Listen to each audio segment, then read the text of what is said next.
Kalau kalian mengikuti pembahasan di video sebelumnya tentang sinyal koreksi emas dan kemungkinan harga mencari titik terendah setelah kenaikan yang sangat panjang, maka pembahasan kali ini adalah lanjutan yang jauh lebih penting. Koreksi harga sebenarnya bukan masalah terbesar. Yang jauh lebih berbahaya adalah ketika setelah koreksi selesai, emas ternyata memasuki fase panjang yang disebut banyak analis sebagai fase stagnasi.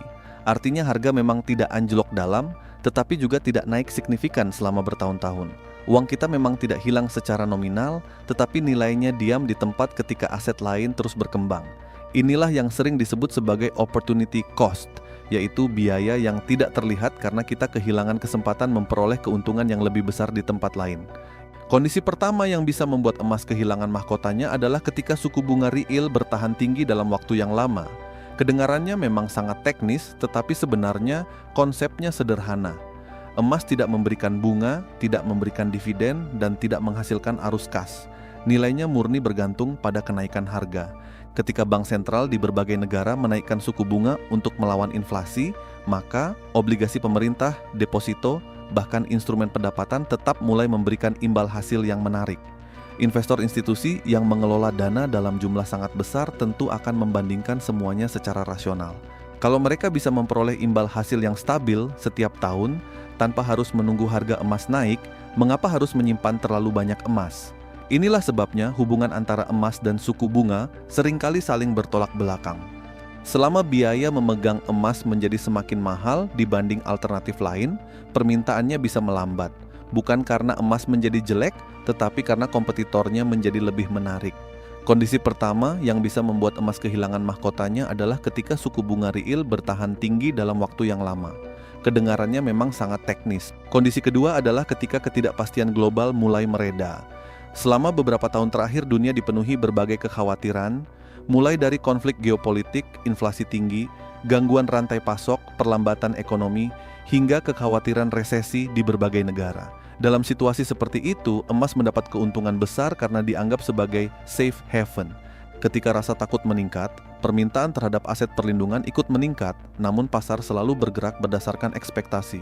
Begitu kondisi mulai membaik, walaupun belum benar-benar pulih, sebagian investor mulai berani mengambil risiko lagi.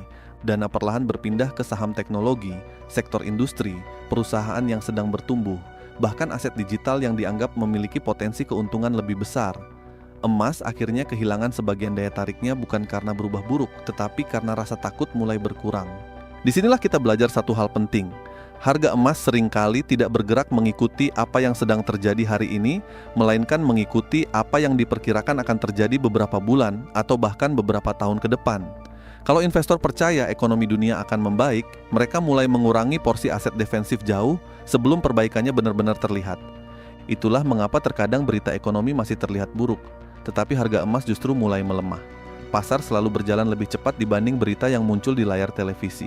Kondisi ketiga mungkin menjadi yang paling jarang dibahas, padahal justru sangat menentukan, yaitu ketika harga emas sudah terlalu mahal dibanding nilai wajarnya. Tidak ada aset yang bisa naik selamanya tanpa jeda. Bahkan perusahaan terbesar di dunia sekalipun pernah mengalami masa koreksi. Begitu juga emas. Setelah kenaikan yang panjang, akan muncul fase ketika hampir semua orang sudah membeli. Media terus memberitakan rekor harga baru. Konten media sosial dipenuhi cerita keuntungan luar biasa. Penjual emas kebanjiran pembeli. Di titik seperti inilah pasar mulai kehilangan tenaga. Karena untuk membuat harga terus naik, dibutuhkan pembeli baru yang semakin banyak. Masalahnya, kalau hampir semua orang sudah masuk, siapa lagi yang akan membeli di harga yang lebih tinggi? Fenomena ini sering disebut sebagai kejenuhan pasar. Bukan berarti harga langsung runtuh. Bisa saja harga hanya bergerak naik turun dalam kisaran tertentu selama waktu yang sangat lama.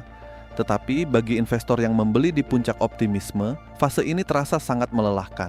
Mereka melihat harga tidak benar-benar jatuh, tetapi juga tidak bergerak kemana-mana. Modal tertahan, kesempatan berlalu. Dan perlahan muncul rasa frustrasi karena harapan yang terlalu tinggi tidak sesuai dengan kenyataan. Disinilah menurut gue banyak orang sering terjebak oleh cara berpikir yang terlalu sederhana. Mereka menganggap investasi hanya soal membeli aset yang pernah naik. Padahal pertanyaan yang jauh lebih penting adalah apakah alasan kenaikannya masih sama seperti dulu. Kalau faktor pendorongnya mulai berubah, maka strategi kita juga harus berubah. Dunia terus bergerak, kebijakan bank sentral berubah, kondisi ekonomi berubah, teknologi berubah, pola konsumsi berubah. Investor besar juga terus mengubah komposisi portofolionya. Kalau kita tetap memakai cara berpikir lama untuk menghadapi dunia yang sudah berubah, maka bukan pasar yang salah, tetapi cara kita membaca pasar yang perlu diperbaiki. Sayangnya, industri investasi seringkali menjual narasi yang terlalu hitam dan putih. Ketika harga emas naik, muncul kesan seolah semua orang harus membeli. Ketika harga turun, muncul ketakutan berlebihan seolah emas sudah kehilangan masa depannya. Padahal kenyataannya jauh lebih kompleks. Pasar selalu bergerak dalam siklus. Ada masa ketika emas menjadi bintang utama. Ada masa ketika saham lebih menarik. Ada masa ketika obligasi memberikan hasil lebih baik. Tidak ada aset yang selalu menjadi pemenang setiap waktu. Dan justru karena itulah diversifikasi selalu terdengar membosankan, tetapi berkali-kali terbukti menyelamatkan banyak investor dari keputusan emosional. Kalau kita melihat situasi saat ini dengan kepala dingin, ada banyak faktor yang masih perlu diperhatikan dalam beberapa bulan ke depan. Arah kebijakan bank sentral dunia, perkembangan inflasi, kondisi geopolitik, pertumbuhan ekonomi global, hingga arus dana investor institusi akan sangat menentukan apakah emas mampu melanjutkan tren jangka panjangnya atau justru memasuki fase konsolidasi yang lebih panjang. Tidak ada seorang pun yang bisa memastikan jawabannya secara mutlak. Siapapun yang mengklaim tahu secara pasti kemana harga akan bergerak, sebenarnya sedang menjual keyakinan, bukan kepastian. Pasar tidak bekerja berdasarkan rasa percaya diri. Pasar bekerja berdasarkan data yang terus berubah setiap hari. Karena itu, mungkin pertanyaan yang lebih penting bukan lagi apakah emas masih menjadi raja, tetapi apakah kita sudah menjadi investor yang lebih dewasa. Investor yang baik tidak jatuh cinta pada satu aset. Mereka jatuh cinta pada proses berpikir yang rasional. Mereka berani mengakui ketika kondisi berubah. Mereka tidak malu mengevaluasi keputusan. Mereka memahami bahwa melindungi modal seringkali lebih penting daripada mengejar keuntungan yang terlalu tinggi. Dan mereka sadar bahwa kesabaran bukan berarti diam tanpa berpikir, melainkan terus belajar sambil menyesuaikan langkah dengan kenyataan.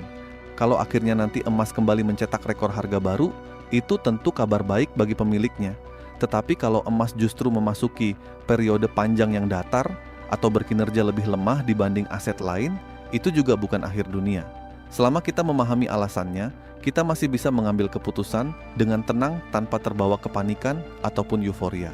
Dunia investasi memang tidak pernah memberi hadiah kepada orang yang paling berani, melainkan kepada mereka yang paling sabar, paling disiplin, dan paling mau belajar dari perubahan. Semoga pembahasan ini bisa menjadi sudut pandang tambahan sebelum kita mengambil keputusan keuangan. Jangan mudah percaya pada narasi bahwa satu aset akan selalu menang selamanya, karena sejarah berkali-kali menunjukkan bahwa tidak ada raja yang memerintah tanpa akhir.